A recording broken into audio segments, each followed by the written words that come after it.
This is such a neat idea. Knitting with the wool like this, winding the ball of yarn this way so that there's a flat bottom and it comes out through the center. It's excellent. Stay tuned. I'm going to show you exactly how to do it. You'll be surprised. Good day, everybody. This is me. Worse for wear today. It's an afternoon, and I just wanted to record this because I found or discovered this neat idea for winding wool. And what it does is you have these neat little balls of wool that you can just pull from the center, and there's no ball or yarn running around getting lost. So I decided to try it out and wound up several balls and skeins of wool that I had, and I'm going to share that with you because it's a really neat idea. And so this is for my knitting friends. So you have a skein of wool and you want to roll it into a ball so that it's a little more usable and hopefully easy to get the wool winding out from the ball. So what you do is you put a strand in your hand and then you start winding the wool around your fingers. And what happens is you're going to actually lift out your finger and just leave the thumb in the center, and then just adjust it on your finger a little bit and then start winding around. Now, at first it might seem a little bit lopsided, but eventually it does get into a nice, neat order. I like wool that's in order. I like things that are neat. And this is a neat way of winding your wool. Plus, the fact that you've got your thumb in there leaves that space, so then when you're finished, you will always be able to pull the wool out from the center of the ball for easy knitting or crocheting, depending on what you're doing. As you're winding the wool, you want to just slowly turn that ball of yarn around your thumb. So that I do about 10 loops around, then turn it a little bit, maybe 10 more loops, turn it a little bit. It's kind of easy to turn. And then eventually it gets into this nice, neat order. Oops, got a knot. There's always something. Anyway, back to business. Winding, winding. So about 10 winds. I think you get into your own rhythm with the whole thing. But the idea is that you're following a line along.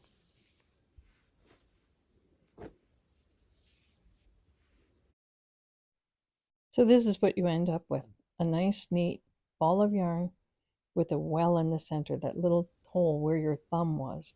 And then it's much easier to just sort of pull out the yarn through the center, and hopefully it adds to your tension as well, instead of a ball of wool running across the floor because it's unwinding from the outside. This is winding from the inside. Plus, they look neat. Here I am winding up yet another ball.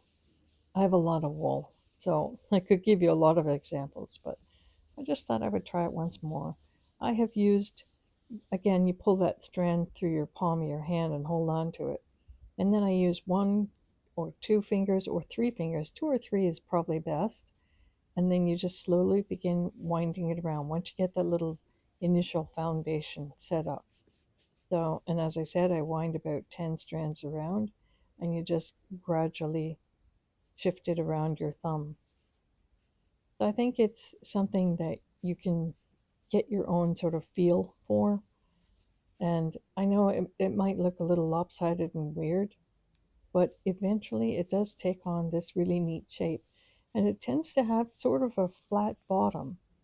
So if you put your yarn on a table, let's say, or on the couch beside you, and you're pulling out and you're knitting away, it's probably not going to run away on you. If it runs away on you, please let me know.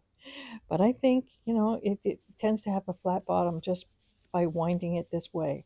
You wind it, give it a little bit of a turn, Come on, give it a bit of a turn. There you go, slowly.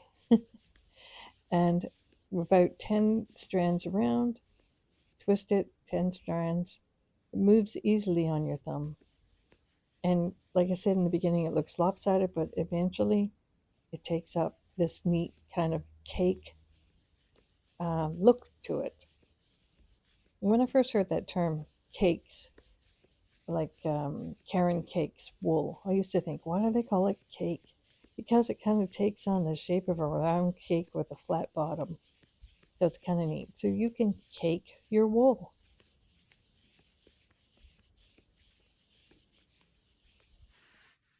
And here it is, all finished, all ready to be used. Doesn't that look nice and neat?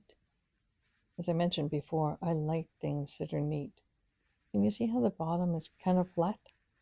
It just sits so nice. And then when you're knitting, your yarn just comes right out through the center.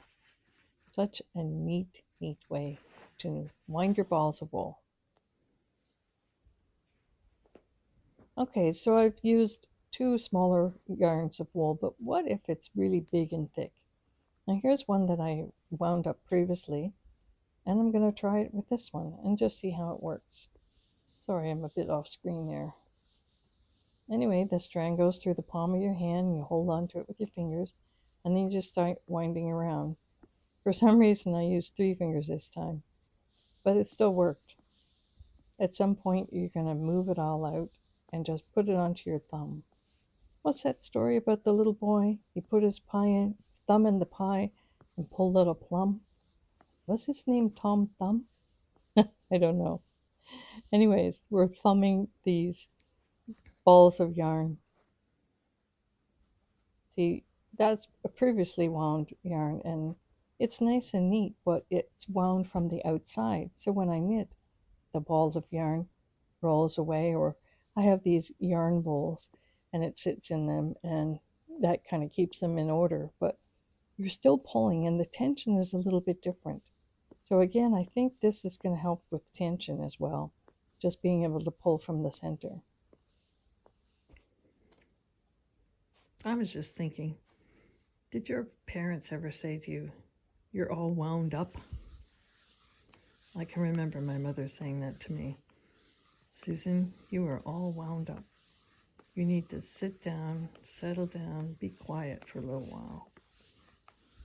Or you would hear parents saying, "Don't you get her all wound up now." Funny little phrases that we have in life. See how neat this is going on?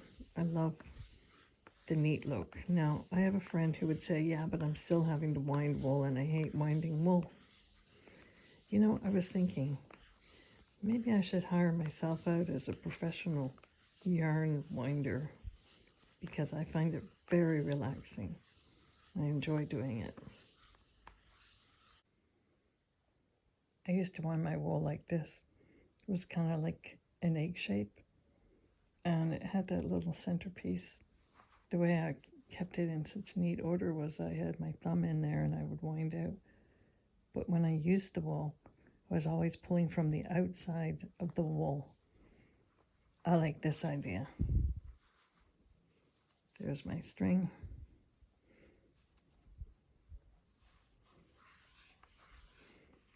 Now I don't have the ball of wool running around inside the bowl. Once I get this done up, it'll just be pulling from the center, and it'll be nice and neat. So I really do think that it will improve your tension, and you won't be chasing after a ball of wool.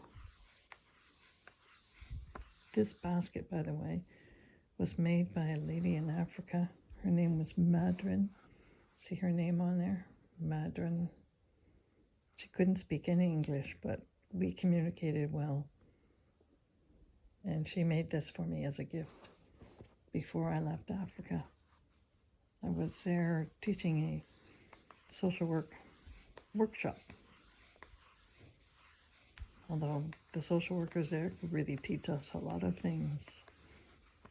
Amazing people. I was in Bwikwi, Uganda. Went there several times. Well, there's the finished ball. It's a lot larger than the other ones, but it can still be done. It's kind of neat. I love this idea. This way of winding wool is really good when you're taking two strands and you're trying to bring them together because you want to take, let's say, fingering wool and create a DK wool. And so winding it in this manner makes it nice and neat and orderly. Just a great idea. If you try it out, let me know.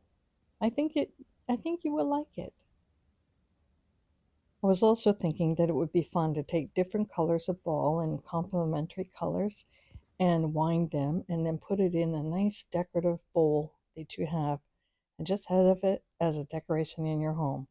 I've seen this done in stores like Pier 1 Imports and any other kind of decoration store where you might get some stuff for your home just to dress up your house, right?